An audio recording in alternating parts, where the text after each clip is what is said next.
যদি আমি ইতিহাসৰ পাঠখন মিলি চাওঁ তেতিয়াহ'লে বহুতো যুদ্ধ দেখিবলৈ পাম আৰু যদি কথা কোৱা হয় মুছলমান যুদ্ধ সম্পৰ্কে তেতিয়াহ'লে আমি পৃথিৱীৰ বুকুত এনেকুৱা কিছুমান মুছলমান যুদ্ধ দেখিবলৈ পাম যিসকলৰ নাম শুনিলে শত্ৰুপক্ষৰ বুকু কঁপি উঠিছিল।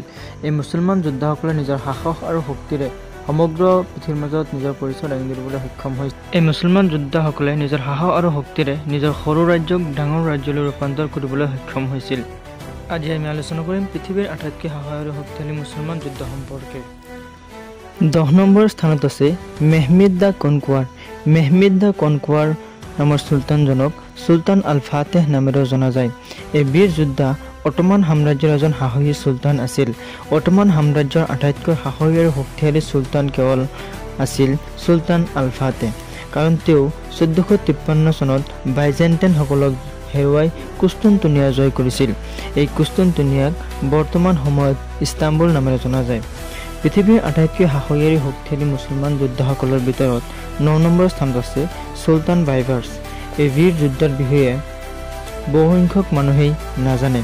খুব কম সংখ্যক চুলতান আছিল যিসকলে মংগোলীয়সকলক হেৰুৱাবলৈ সক্ষম হৈছিল, আৰু এই লিষ্টত নাম আহে চুলতান বাইবাৰ্ছৰ। চুলতান বাইবাৰ্ছক ৰুকনুদ্দিন বাইবাৰ্ছ নামেৰেও জনা যায়। এই বীৰ যোদ্ধাই 3বাৰকৈ মংগোলীয়সকলক হেৰুৱাইছিল। চুলতান বাইবাৰ্ছৰ মৃত্যু হৈছিল 1977 চনত। পৃথিৱীৰ আটাইতকৈ সাহসী আৰু শক্তিশালী মুছলমান যোদ্ধাসকলৰ ভিতৰত 8 নম্বৰ স্থানত আছে আৰ্তুগুল গাজী। সমগ্ৰ পৃথিৱীৰ প্ৰায় বেছি সংখ্যক মানুহেই আৰ্তুগুল গাজীৰ বিষয়ে জানে, কাৰণ তেখেতৰ জীৱনৰ ওপৰত যি ড্ৰামা চিৰিয়েল প্ৰকাশ পাইছে সেয়া সমগ্ৰ পৃথিৱীতে জনপ্ৰিয়। 1188 চনত আৰ্তুগুল গাজীৰ জন্ম হৈছিল। আৰ্তুগুল গাজীয়ে যেতিয়া জন্মগ্ৰহণ কৰিছিল তেতিয়া তেওঁলোকৰ অৱস্থা বহুতো বেয়া আছিল। আৰ্তুগুল গাজীয়ে তেওঁৰ সৰু এখন গোষ্ঠীক সমগ্ৰ পৃথিৱীৰ মাজত পৰিচয় কৰি দিবলৈ সক্ষম হৈছিল। তেওঁ যেতিয়া জন্মগ্ৰহণ কৰিছিল তেতিয়া মুছলমানসকলৰ অৱস্থা বহুতো বেয়া আছিল। তেওঁ অটোমান সাম্ৰাজ্যৰ ভিত্তি স্থাপন কৰিছিল। আৰ্তুগুল গাজীৰ উদ্দেশ্য আছিল সমগ্ৰ পৃথিৱীতে ইছলামৰ দাৱাত পৌঁছাই দিয়া। তেখেতৰ এই সপোন পূৰণ কৰিছিল তেওঁৰ পুত্ৰ ওছমান গাজী আৰু পৰৱৰ্তী প্ৰজন্মই। পৃথিৱীৰ আটাইতকৈ সাহসী আৰু শক্তিশালী মুছলমান যোদ্ধাসকলৰ ভিতৰত 7 নম্বৰ স্থানত আছে তাইমুৰ লেক। এই বীৰ যোদ্ধা সম্ভৱতঃ 14 শতিকাত তুৰ্কী আৰু মংগোলীয়সকলৰ কমাণ্ডাৰ আছিল। আচৰিত কথাটো হৈছে যে এই বীৰ যোদ্ধাই মাত্ৰ 6 বছৰে ইৰাক, ইৰাণ, তুৰ্কীসহ হিন্দুস্তানৰ বহুতো ঠাই দখল কৰিবলৈ সক্ষম হৈছিল। তেওঁ তেওঁৰ জীৱনত বহুতো যুদ্ধ কৰিছিল, কিন্তু এখনো যুদ্ধতো পৰাজয় হোৱা নাছিল। পৃথিৱীৰ আটাইতকৈ সাহসী আৰু শক্তিশালী মুছলমান যোদ্ধাসকলৰ ভিতৰত 6 নম্বৰ স্থানত আছে মহম্মদ বিন কাছিম। এই বীৰ যোদ্ধা প্ৰথম চুলতান আছিল যিয়ে পোনপ্ৰথমতে ভাৰতীয় মহাদেশত ভৰি ৰাখিছিল। মহম্মদ বিন কাছিম এজন জেনেৰেল আছিল। তেওঁ হিন্দু নদী আৰু পঞ্জাৱ কব্জা কৰিছিল।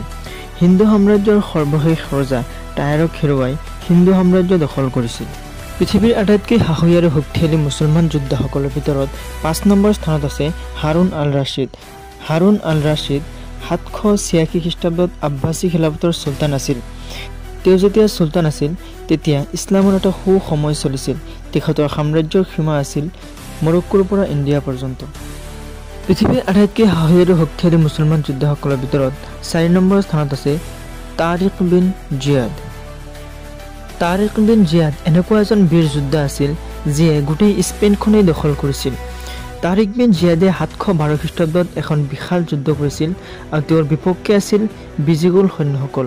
বিজিগুল সৈন্য আছিল তাৰিক বিন জিয়াদৰ সৈন্যতকৈ প্ৰায় 3 গুণ বেছি, কিন্তু তাৰিক বিন জিয়াদে তেখেতৰ অসাধাৰণ যুদ্ধৰ কৌশলেৰে যুদ্ধত জয়লাভ কৰিবলৈ সক্ষম হৈছিল। আৰু তাৰিক বিন জিয়াদে যিবিলাক ৰাজ্য স্থাপন কৰিছিল সেই ৰাজ্যবিলাক প্ৰায় 12 বছৰলৈকে আছিল। পৃথিৱীৰ আটাইতকৈ সাহসী আৰু শক্তিশালী মুছলমান যোদ্ধাসকলৰ ভিতৰত 3 নম্বৰ স্থানত আছে চুলতান ছালাউদ্দিন আইয়ুবী। চুলতান ছালাউদ্দিন আইয়ুবী সমগ্ৰ পৃথিৱীৰ মাজতে এক বীৰ যোদ্ধা হিচাপে জনাজাত। চুলতান ছালাউদ্দিন আইয়ুবীয়ে 100টা যুদ্ধ কৰিছিল আৰু 100টা যুদ্ধতেই জয়লাভ কৰিবলৈ সক্ষম হৈছিল। চুলতান ছালাউদ্দিন আইয়ুবী মিছৰ আৰু চিৰিয়াৰ শাসক আছিল। ছালাউদ্দিন আইয়ুবীয়ে ক্ৰুছেডাৰসকলক বহুতবাৰ হেৰুৱাইছিল।